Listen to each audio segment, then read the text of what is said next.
Inscreva-se no canal Linha de Divisa, deixe seus comentários e acione as notificações.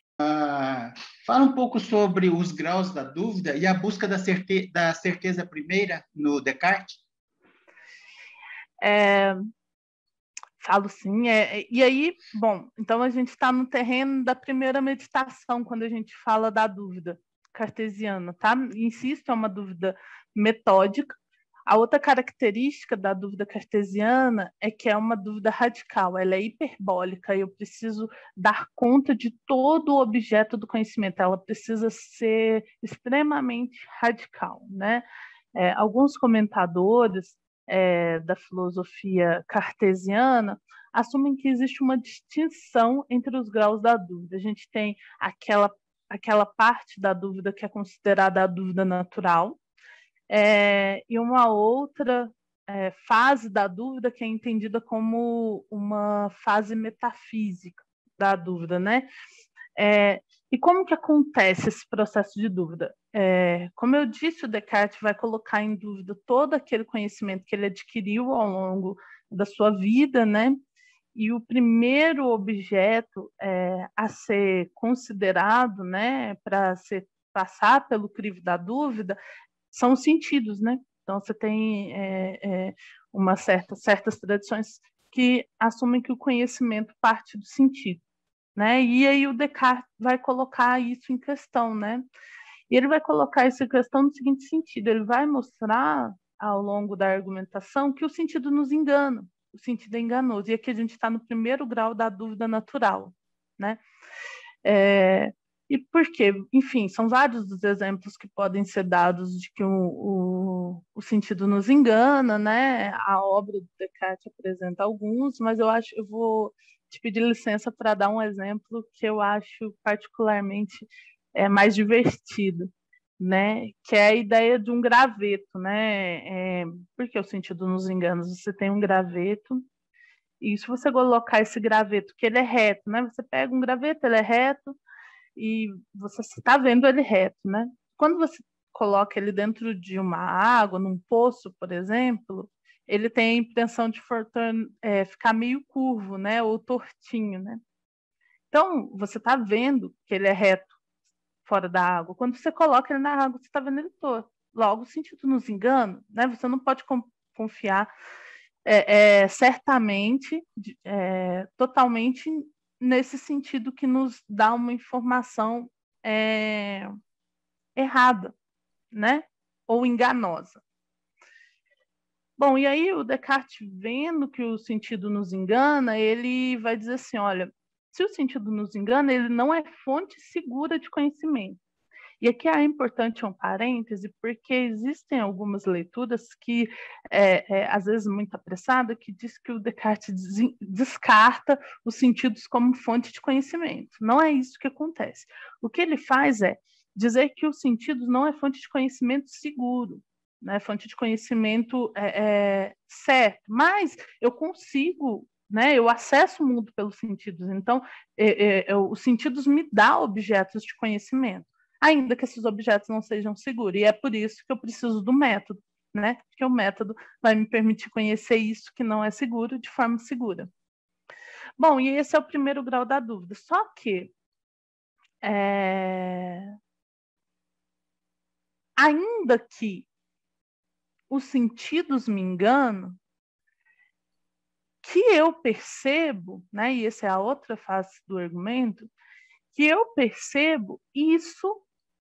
Eu não posso estar enganado, né? O Descartes se percebe nesse aspecto dos sentidos, que é o fato de que, ainda que a minha visão me engane, fato é que eu estou enxergando algo, né?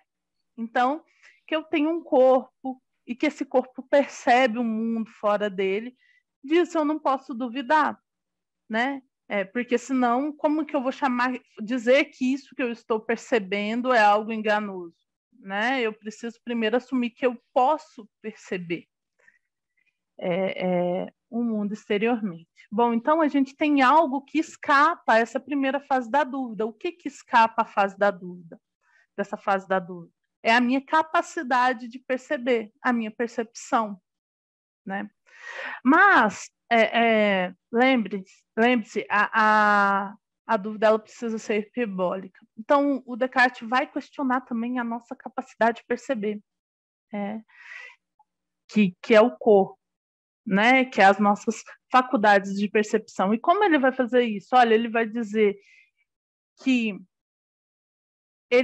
existe um momento em que a gente, que é o segundo grau da dúvida natural, né?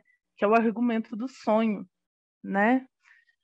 E aí o Descartes vai dizer assim para a gente: olha, tudo bem, os sentidos me enganam, mas eu tenho uma certeza, né? Algo que supera esse primeiro grau da dúvida, que é o fato que eu estou percebendo.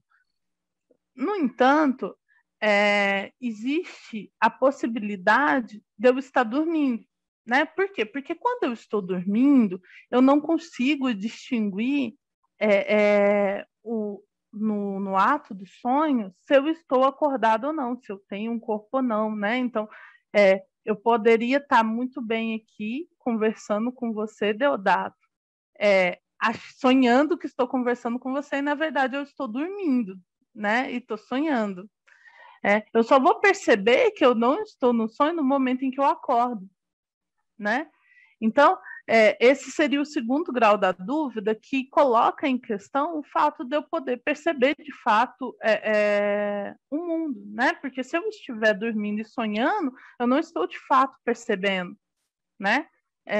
Eu estou sonhando, né? E eu não consigo distinguir o sono da vigília, né?